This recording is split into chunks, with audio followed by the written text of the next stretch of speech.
or backgrounds, and they chose the profession simply because there was nothing else to do. There were several types of prostitutes, from the streetwalker, to those who worked in rooms above the saloons, to those who worked in parlor houses in the largest cities and most wealthy towns with an exclusive clientele. During the second half of the 19th century, there were 50,000 prostitutes in the West. They lived extremely difficult lives, and most were in debt to someone, usually a pimp or madam. Most of them died of violence and disease, and suicide was rampant. If a prostitute was fortunate enough to withstand disease, they didn't kill themselves due to displeasure on their lifestyle. They ended up living in the poorhouse. Gunfights were also common in the brothels. Prostitutes had nicknames to disguise their profession. Hookers such as Little Slasher, Timberline, Wicked Alice, Fatty McDuff, Peg Leg Annie, Toothless Nell, Squirrel Tooth Alice, and Big Nose Kate relieved the cowboy of his money and his worries for a short period of time. Dancers such as these first fought with knives and kept derringers in their garters. They received money from every dance, received an added wage for extra duties they after performed. If anyone did well in prostitution, it was the madams, the most successful but shrewd businesswomen. Probably the most famous madam in the early days of Albuquerque, New Mexico, is currently buried in Topeka, Kansas. Her name was Lizzie McGrath. Her palace was called Vine Cottage and was one of 7 other houses in 17 cribs in Albuquerque. Lizzie was very successful as a madam. She had 5 girls working for her, and she made an estimated $13,000 a year, compared to $1,200 a year with skilled tradesmen. The girls, after splitting their take, made about $100 a week. But progress played a role in the fate of prostitutes like Lizzie McGrath. As towns grew, schools, churches, and houses were established, and a process of domestication began to occur. The activities of gamblers and prostitutes was a constant irritation to residents of the towns. Efforts were made to rid the towns of such sinful behaviors. Local ordinances, a strong police force, and large fines and fees kept the gamblers and prostitutes under control for the most part. In July of 1861, the respectable ladies of Abilene, Kansas, petitioned the mayor to remove the evil in our midst, and the prostitutes and gamblers were moved to another part of town.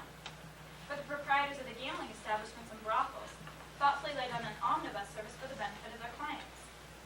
Often to avoid conflict, the ladies of the night were housed in an area set aside for them.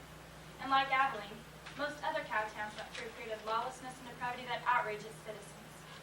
Fines and high-priced licenses did little to deter the gamblers and prostitutes. In fact, 2 city councils would have dared destroy the trade completely.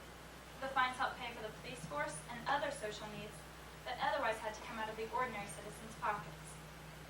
Some towns successfully rid prostitution by passing laws like the one stating that a brothel could not be within so many feet of a church. Although some prostitutes like Lizzie McGrath found ways around this law, Lizzie just turned around and bought the church for $3,000. But for most, this forced the brothels farther out of town. After all the crusades against prostitution, the women had to either leave town or conduct business in a more discreet manner. And finally, prostitution was made illegal. Prostitutes were sadly as much a part of the Wild West as cowboys were. 50,000 women during the 19th century sacrificed their bodies and souls, and in most cases even their lives, to make a quick buck. And no, their lives were not all glamour, and they didn't all have happy endings as portrayed on television and in movies. Maybe I need to reconsider my time travel destination. How about the year 2020? Who knows what life will be like for women then?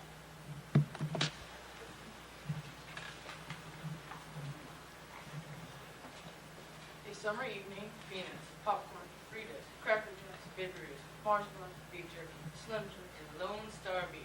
What more could 2 brothers want? Lone Star, by James McClure.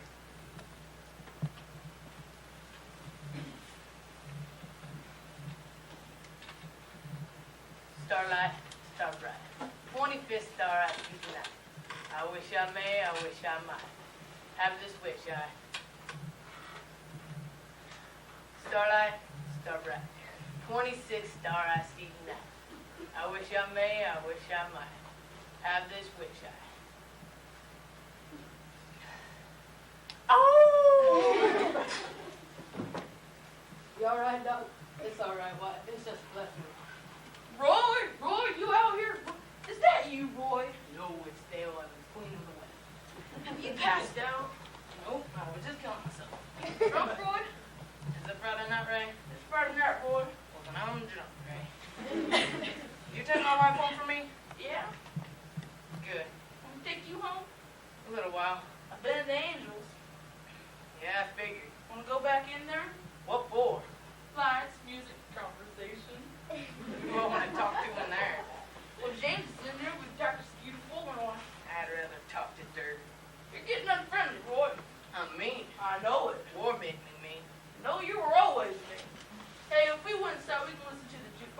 Got all your favorite toy movements to A5, your cheating heart, or B6 return to sender. Sit down, you little brother. Grab a lump down. Shut up.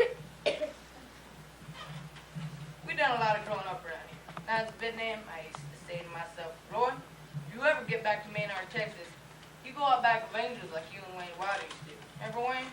How could I forget?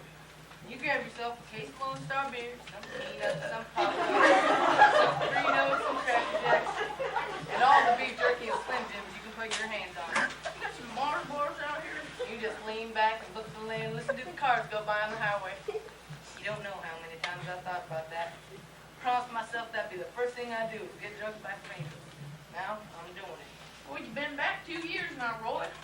So what? I served my time. You do this every night. Well, you see, when you're trying to come back to a place of your mind, you want it to be how you remember it, not how it is. This place is always the same because the stars never change. Besides, I got my own star. And all my little doodads right out here in front of me. Exactly what I said I'd do. Yeah, you sure are. You've never made it in the Army. No. I never made it in the Army? Well, I had a football knee. What you had was football brain. You're too stupid to get into the Army. You're too dumb to breathe. Now that's what I call dumb. Not so dumb I didn't go to NAM to get myself shot. What'd you just call it? NAM? That's what you just called it. Don't try to be cool. You can't say NAM. You weren't there. It's Vietnam to you. Well, Vietnam then. I didn't get my butt shot off in Vietnam, that's for sure. All I know is I served my time. You'd never made it. Then I'm glad I didn't go. You wouldn't lasted 5 minutes. 5 minutes? Maybe I could. Here, I'm going to show you what it was like. I don't want to. Now, you just sit there, and I'm going to sneak up on you. Well, I'd just shoot you. You won't see me. The hell I wouldn't. I mean, stealth. But I see you. Well, you're talking to somebody. Who am I talking to? Anybody. Gonna be JR? Yeah. Well, look at there, JR. You see what I see? I sure do, Rick.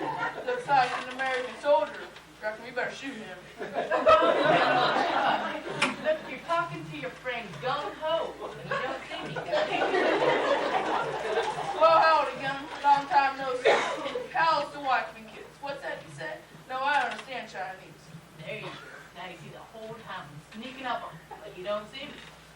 What's that, Gung? You see an American soldier? Reckon we better shoot him. Boom, you're dead. No, I'm not. I just killed you. You couldn't have seen me. Gung saw you. I didn't know that. You're blind, too. We're gonna do it again. Well, howdy, Gung. You still blind? Me too. Guess we're just sitting ducks in case some American soldier tries to sneak up on us. Good thing we surround ourselves by landmines. What's the use? I don't like to play Vietnam War.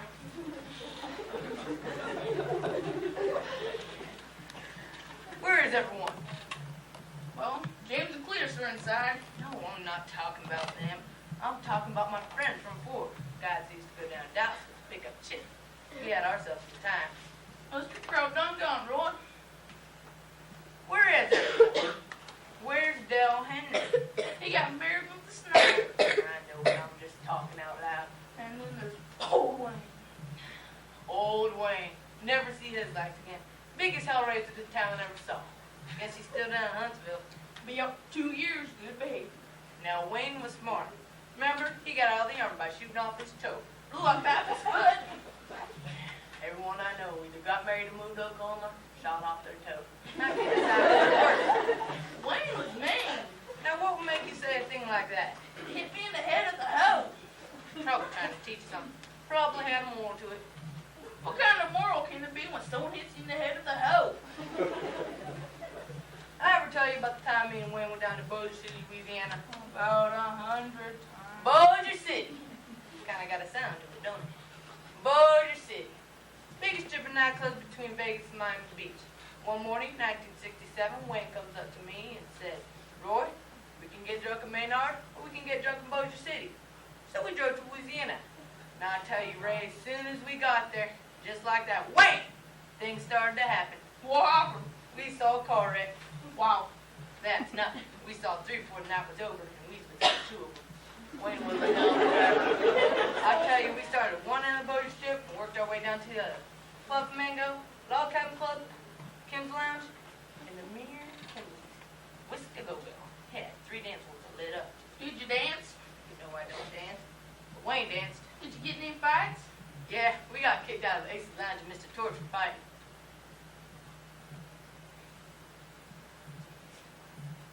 I tell you, if you ever get in that part of the world, don't ever get involved with Louisiana Daggers. There ain't nothing worse than the Southern Mafia. Are they the ones who pulled the knife on you? Yeah, they're the ones who... Hey, you've heard the story before. Yeah? Where was I? You interrupt my story. Okay, you're right at the part where the Italians pull out their knives and you and Wayne run back to the truck to get your shotgun. And then the Italians start to shoot at you, but you make it back to the truck in time, and Wayne backs the truck out of the parking lot and you fire out the window at the Italians. And then, Wayne backs up out of the parking lot, hits a fence, and as he's leaving the parking lot, he sideswipes an oncoming Cadillac. No. It was a Lincoln Continental. Or a Lincoln Continental, depending on how drunk you were when you told the story. The story don't change. It happened. We had ourselves a time. But sometimes you leave out a part when a stray bullet hits an old woman. Well, sometimes I must forget that part. How did you forget gunned down an old woman? Well, it wasn't an old woman exactly. What it was a bowling alley. There was a bowling alley next to the parking lot. You mean to tell me that you mistaken an old woman for a bowling alley? It was dark. Oh. Well, anyways, me and Wayne ended up Kim's Lounge. And Wayne tries to sweet talk this girl down at the end of the bar. A little while later, he's taking this girl out to the pickup truck. Says it won't take long. 5 minutes later, he comes running back in as white as a sheet and says, "Roy, let's get out of Bossier City." So we did. But after only 6 hours, we got into 2 fights, 2 car wrecks, a gun battle with the Southern Mafia, and Wayne Wilder French kissed a man in the dress. Wayne, down in Huntsville, here's to you, boy.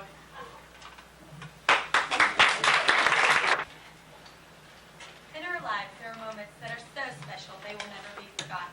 The birth of a first child is one of those. But that blessed event brings with it many fears and many changes. In this duet, Robert and Emily face their fears and try to prepare for those changes. Labor Pains by Michelle Palermo.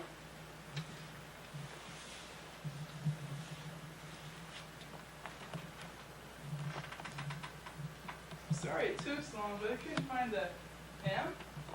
What's that? The snack you asked for. I can't eat that. Why not? What's wrong? What's wrong? I weigh 170 pounds. That's what's wrong. Well, honey, I know, but it's not like you really weigh 170. As soon as you have the baby, you'll be back down to a reasonable weight. You'll see. So you do think I'm fat? What? No, I don't. Where did you get that idea? You said as soon as I have the baby, I'll be back to a reasonable weight. What I meant was... That you think I'm unreasonably fat. I'd like to see you in my position. Honey, Do you think I like not being able to see what shoes I'm wearing? Emily, Did I tell you that the lady in the doctor's office asked me if I was expecting twins? no. She didn't think it was possible for a woman just having one baby to be so big. She didn't mean you, Emily. She meant the baby. Robert, at this point, I'm rather attached to the baby. Not that anyone seems to notice. Do you know what it's like to have a stranger come up and ask if they can touch your stomach? Just once, like somehow that makes it okay? Honey, I'm sure he didn't mean anything by it. I'm not just talking about the guy who's intense tonight.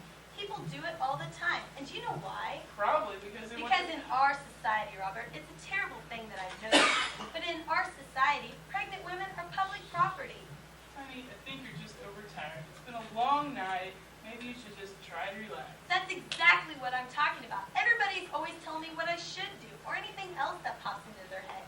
Did you hear Chris tonight? Right in the middle of dinner. She asked me if I was having problems with constipation. She never asked you a question like that. Not even in private. But me? Why not? I'm pregnant. My body's up for grabs. Oh, God, honey. I'm sorry. I didn't mean to get so upset. Guess I'm just overtired. Well, if it's any consolation, you won't be pregnant much longer. One more week. Amy thinks you're going to have it tonight. You heard her. I really don't like the idea of Amy discussing our baby with her psychic. It's just for fun.